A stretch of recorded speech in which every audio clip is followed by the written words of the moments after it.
नमस्कार दोस्तों, मेरा नाम मितेश सेमवाल है और मैं बाय प्रोफेशन डायरेक्टर हूँ एक इंस्टीट्यूट में और एक एंटरप्रेन्योर हूँ। मेरे मन में एक सवाल पिछले काफ़ी दिनों से, रादर कहेंगे पिछले काफ़ी महीनों और काफ़ी सालों से घूमता हुआ आ रहा है कि हम भारतीय ज़्यादातर भाग्यवादी क्यों होते जा रहे हैं।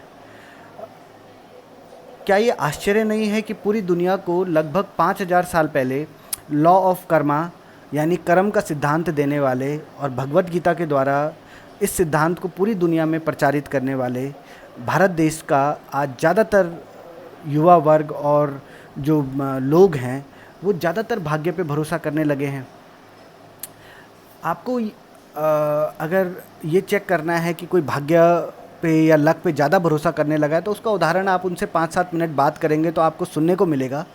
जैसे ज़्यादातर आपको इस तरीके के सेंटेंसेस सुनने को मिलेंगे कि जो होगा देखा जाएगा, कल हो ना हो, कल का क्या पता कल क्या होता है, क्या करना मेहनत करके, ठीक है जो ऊपर वाले ने दे दिया बहुत दे दिया, मेरी तो किस्मत ही ख़राब है, इसके बस की तो कोई काम ही नहीं है, काश हमको कोई गार्जियन मिल जाता, मेरे मेरे तो कोई गॉड फादर ही नहीं है, हमारी तो कोई बड़ी जान पहचान ही नहीं है और मुझे तो जीवन में कभी बहुत अच्छे मौके भी नहीं मिले हैं और पता नहीं मौके हमको क्यों नहीं मिलते। राइट, इस तरीके के जो ये सेंटेंसेस हैं ये बताते हैं कि हमारा जो दिमाग है वो भाग्य के ऊपर ज़्यादा निर्भर होने लगा है, लक के ऊपर ज़्यादा निर्भर होने लगा है। ऐसा क्यों है कि श्री कृष्ण श्री राम को जो हम लोग पूजते हैं, हमारे जो आराध्य हैं वो श्री कृष्ण और श्री राम जैसे लोग हैं और श्री कृष्ण और श्री राम एक आम परिवारों में पैदा होने वाले सामान्य व्यक्ति थे जिन्होंने कर्म के द्वारा यानी कर्म अवतार के द्वारा सर्वश्रेष्ठ उदाहरण प्रस्तुत करे और इन्होंने भाग्य से ज़्यादा हमेशा कर्म पर ज़्यादा फोकस किया। लेकिन धीरे धीरे हमारी सोच भाग्य पर निर्भर होने लगी है। कई लोग आज निराशा की चादर ओढ़ने लगे हैं।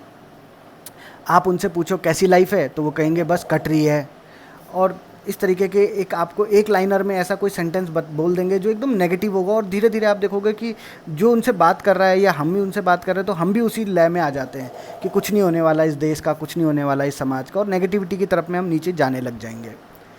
आज हम सेहत के मामले में दुनिया में सबसे लापरवाह देश होते जा रहे हैं।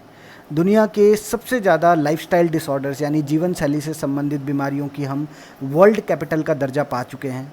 आज auto immune disease, sugar, blood pressure, diabetes, cancer, thyroid, इस तरीके की बीमारियां हर घर में आ चुकी हैं। हमें स्वयं को बदलना होगा अच्छे के लिए। दुनिया को आज हर क्षेत्र में वर्ल्ड लीडर्स की ज़रूरत है, इंटरनेशनल लीडर्स की ज़रूरत है और ये इंटरनेशनल लीडर्स कोई इंटरनेशनल प्लेटफॉर्म से नहीं आएंगे, वो आपके और हमारे घरों से निकलेंगे, आप और मुझ में से निकलेंगे, आप और हमारे जानने में से निकलेंगे। राइट, हमें नई सोच को बढ़ाना होगा, हमें नई सोच को समझना होगा। क्यों आज हमारे इंडिया का best brain out of India जाना चाह रहा है, बसना चाह रहा है? क्यों आज जब पूरी दुनिया इंडिया को एक स्ट्रॉन्ग पावर के रूप में देख रही है, इकोनॉमिक पावर के रूप में देख रही है, इंडिया का जो पावरफुल यूथ है या व्यक्ति है वो आउट ऑफ इंडिया जाना चाह रहा है? क्योंकि फेथ सिस्टम ख़त्म हो गया है, भरोसा ख़त्म हो रहा है।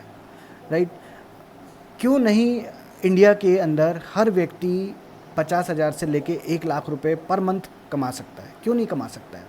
राइट, क्यों आज भी जो पैसा है, दौलत है, उसका एक बहुत बड़ा हिस्सा सिर्फ 10% लोगों के कंट्रोल में है? ऐसा कुछ इसलिए है क्योंकि वो कुछ ऐसा जानते हैं जो हम नहीं जानते। हमें कुछ नया सीखने की ज़रूरत है, हमें अपनी काबिलियत बढ़ाने की ज़रूरत है, हमें अपनी ताकत पहचाननी होगी, हमें खुद की SWOT एनालिसिस करनी होगी। SWOT एनालिसिस कहते हैं SWOT, strength, weakness, opportunity and threat. इनको समझना होगा, इनके ऊपर काम करना होगा, कहीं पे लिखना होगा कि मेरी क्या ताकत है, मेरी क्या कमजोरियां हैं, मेरे सामने क्या क्या मौके हैं, आज ज़िंदगी ने क्या क्या मौके दिए हैं और मुझे किन चीज़ों से मेरे को थ्रेट है ना, या मेरे काम को थ्रेट है। एंटरप्रेन्योरशिप को हमें समझना होगा। आज हमें ऐसे कुछ प्रोजेक्ट्स ढूंढने होंगे, बिल्ड करने होंगे जो हमारे भविष्य का कंट्रोल हमारे हाथ में देते होंगे। हमें शॉर्ट टर्म मेंटालिटी को छोड़ना होगा। शॉर्ट टर्म मेंटालिटी कहती है जब किसी काम को आप 2 महीने, 6 महीने, 1 साल के हिसाब से करते हैं, डैट इज़ शॉर्ट मेंटालिटी। हमें लॉन्ग टर्म मेंटालिटी को समझना होगा, हमें 2 से 5 साल के हिसाब से सोच को रखना होगा, राइट। और हमें मदद करनी होगी खुद को भाग्य से हटा के कर्म पे लाने के लिए। हमें मदद करनी होगी कुछ ऐसे लोगों की जो आज किन्हीं कारणों से भाग्य पे ज़्यादा निर्भर हो गए हैं और कर्म से दूर हो रहे हैं, राइट। आइए मेहनत करते हैं, कुछ स्मार्ट वर्क करते हैं, समस्याओं का समाधान ढूंढने में अपना रोल प्ले करते हैं।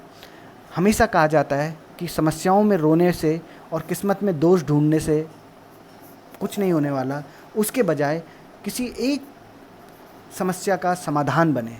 Let us be the solution provider, और इस बारे में चर्चा करें। ढूंढें हम आज कि हमारे आसपास कौन सी समस्याएं लोगों को ज़्यादा हैं।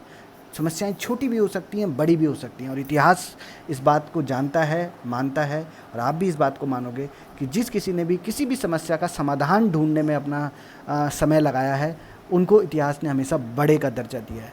तो let us be the solution provider. Thank you so much.